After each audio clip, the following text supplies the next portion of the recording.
ఈరోజు ఈ సముద్రం దగ్గర ఉండడం చాలా హ్యాపీగా ఉంది. కానీ ఎందుకో కానీ నేను చాలాసార్లు సముద్రం దగ్గరికి వచ్చాను. ఈ ఈరోజు ఈ సముద్రం నాకు చాలా బాధ అనిపిస్తుంది చూస్తుంటే.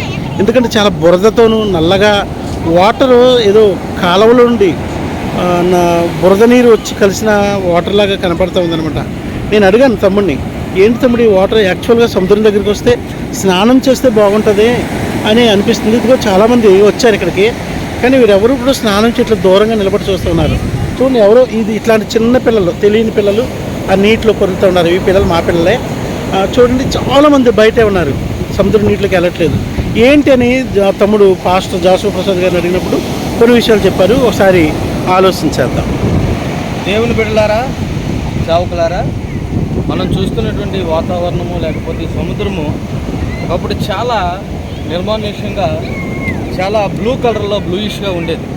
కానీ ఇప్పుడు మీరు చూస్తున్నటువంటి సముద్రము కారణం ఏంటంటే గత దినాలలో కురిసిన విస్తారమైన వర్షాల వల్ల మరి వేస్ట్ వాటర్ అంతా సముద్రంలో కలిసిపోవడం వల్ల సముద్రం ఈ విధంగా తయారయ్యి మరలా బ్లూయిష్ రావడానికి చాలా టైం పడేస్తుంది.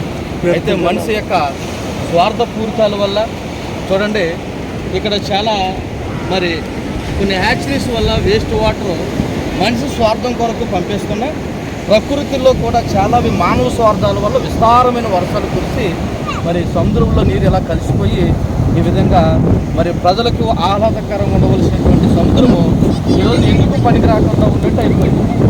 అలాగే మానవ విశ్వాస జీవితంలో కూడా మరి ఈ హృదయంలోకి కలుషితమైనవి ఏమొచ్చినా సరే దేవుడు మనల్ని ఎంతో అందంగా సృష్టించి మనకిని ఇతరులకును దేవునికి ఉపయోగపడేవారిగా ఉండాలని దేవుడు కోరుకున్నాడు.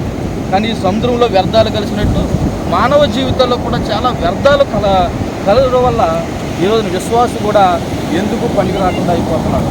కాబట్టి మనం వాక్యము చేత కానీ మన హృదయాన్ని కానీ శుద్ధి చేసుకున్నట్లయితే మరలా దేవుడు ఏ శుద్ధత పరిశుద్ధత మన నుండి ఆశిస్తున్నాడో అది మనం పొందుకోగలము. కాబట్టి ఈ సముద్రం కలుషితం అయిపోయినట్టు మన జీవితాలు కలుషితం చేసుకోవద్దని, ముఖ్యంగా మన స్వార్థం వల్ల మనం కలుషితం అయిపోకూడదని మనం దీనిని బట్టి మనం అర్థం చేసుకోవచ్చు.